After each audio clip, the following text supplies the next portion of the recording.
Hey guys, this is Versatile from Game Dexterity. So I'm going to show you how to play F.E.A.R 3 online using a VPN program like Tunngle. Actually, Tunngle or VPN programs are not really required, but it does help you make it easier to find other players if you wish to consider a roundabout method of playing your game online, which is perfectly fine. I'm not going to go to too much detail. So what do we need to do here is, of course, I'm using the Tunngle program as an example. And let's go to network search and type in F.E and press enter, and I'll just go straight to the F.E.A.R 3 room. I do want to say that ever since the game was launched, it has been gathering a lot of great online gaming activity. Good times. Also, if you're using Tunngle, make sure you port forward the game ports. I usually port forward UDP 11155. See the more info section for additional game ports that you may want to consider if you're having trouble hosting or joining someone's game. So if you go to system and you go to option, oops, didn't want to close that. You go to systems, go to options, and then click on test. You can see that my port is definitely open. See the annotation, see the more info section in terms of how to port forward. Now also in the future, click on the question mark and we have a little wiki here. Here you can find all the latest files, right? Everything you ever want to know about F.E.A.R 3, how to make it work online, you can read the wiki here, go to the help section, and you're good to go. And I think that's about it. So without wasting any more time, let's go straight into the video tutorial. Alright, so here we are in the main menu of F.E.A.R 3. So let's go to join network match and let's do a search for anything out there. And sweet, there's a guy that's hosting, and let's join his badass game. Alright, so here we are, 3 people, and we're going to be waiting for the host. Now I want to say, I want to give out big thanks to YouTube user Hidraga for providing this gameplay footage. He really has helped me save some time in putting this whole video tutorial together, so definitely props to him. So here we are waiting for the game to load. Pretty boring stuff. Alright, sweet, so here we are in the game and we'll do some quick gameplay footage to show you guys, yeah, this does work pretty damn well.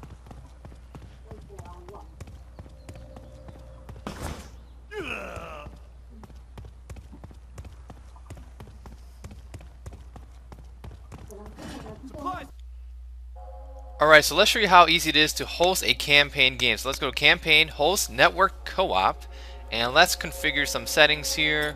We'll do, new game is fine, difficulty, let's go for fearless, and join options, we'll just keep it open as a public game, and we just sit here and wait. Sweet, we just got someone else just joined the game, so let's do this.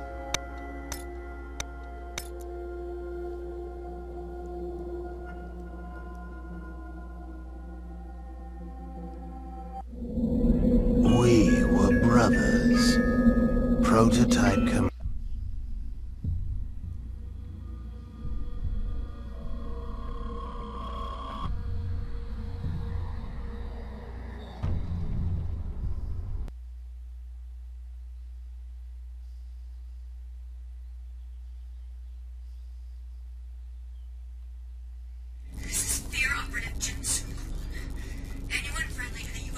So some quick notes I do want to make is if you're hosting a game, make sure that when you're in your Steam or smartsteam settings, make sure that your download region is set the same as for both the host and for the client.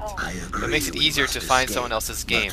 Also, it really helps if your ping is as slow as possible, so try to find someone with a really good internet connection. Now, if you don't want to see the rest of this gameplay video, you are more than welcome to skip ahead. But otherwise, if you're new to the franchise or you want to see how cool the gameplay is for co-op, I encourage you to stay around and watch it. Please! No!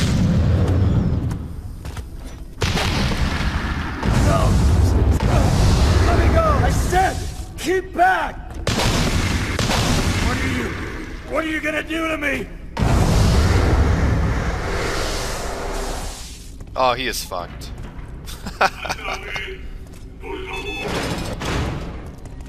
Damn thing is rusted shut. Christ, it didn't hurt you. Ah, shit, it's him!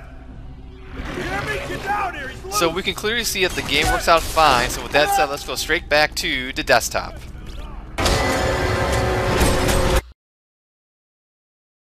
Alright, so obviously the game works online. You gotta use either Steam or you gotta use the smartsteam, or you gotta use the green Luma. Honestly, just see the wiki, talk to your fellow Tunngle gamers. They'll help you out when you are stuck.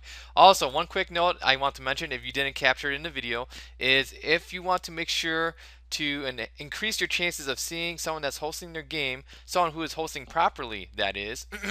If you go into view and go to settings, make sure that your download region is the same region as the host. So if the host sets his to USA Chicago, for example, make sure the client has the same download region. It makes it easier to find his game.